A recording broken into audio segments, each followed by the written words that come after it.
Next week, members of Parliament in Westminster face a crucial choice: whether to back the Brexit deal or to reject it.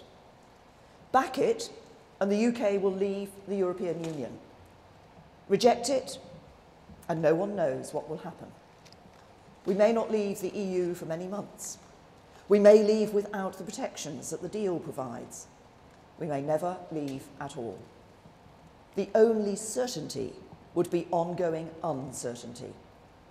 Months more spent arguing about Brexit when we could be focusing on improving our NHS, our schools and our communities. Now, I've made a lot of speeches about that deal over the last few months. Most of them have been in the House of Commons. On Tuesday, I'll be making another one when I open the debate ahead of the vote. But Brexit does not belong to MPs in Parliament. It belongs to the whole country. It belongs to the people who voted for it and want to see it implemented so we can all move on to a prosperous future. And that more prosperous future also belongs to those who voted against Brexit and who expect politicians to make reasonable compromises to bring our country back together. Everyone now wants to get it done. Move beyond the arguments, past the bitterness of the debate, and out of the EU as a united country ready to make a success of the future. We need an economy that works for everyone, a country where everyone can be proud of their community and every community offers people the opportunity to get on in life. That is the opportunity that awaits our country if we agree the Brexit deal. We can build the stronger communities that must be the real legacy of the vote to leave. The deal also safeguards the protections that EU membership currently gives us and which people rightly value. That starts with the rights of all those from the EU who have moved here, contributed to our country and built their lives in the UK. We've also committed to protecting the rights and standards currently set at the EU level, from workers' rights to environmental protections.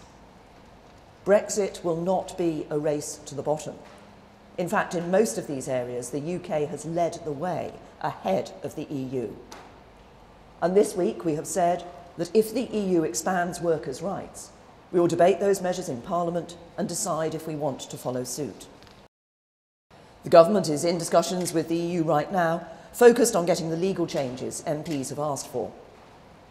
As I've said before, this will not in any way alter our enduring commitment to the Belfast Good Friday Agreement and to avoiding a hard border in all circumstances. The Belfast Good Friday Agreement was a landmark achievement for the UK government, the Irish government and the political parties in Northern Ireland. It brought peace to our country after many years of tragedy. The people of Northern Ireland are our people, and their security and well-being is our security and well-being.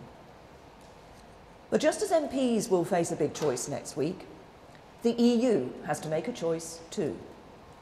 We're both participants in this process. It is in the European interest for the UK to leave with a deal. We're working with them, but the decisions that the European Union makes over the next few days will have a big impact on the outcome of the vote. European leaders tell me they worry that time is running out and that we only have one chance to get it right. My message to them is now is the moment for us to act. We've worked hard together over 2 years on the deal.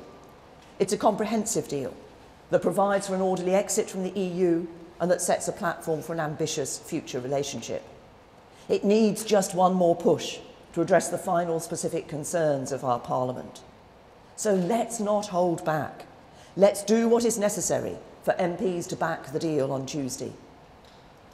Because if MPs reject the deal, nothing is certain. It would be at a moment of crisis. MPs would immediately be faced with another choice. Either we leave the EU with no deal on the 29th of March, I don't believe that would be the best outcome for the UK or the EU, or we delay Brexit and carry on arguing about it, both amongst ourselves and with the EU. And that's not in our interests either.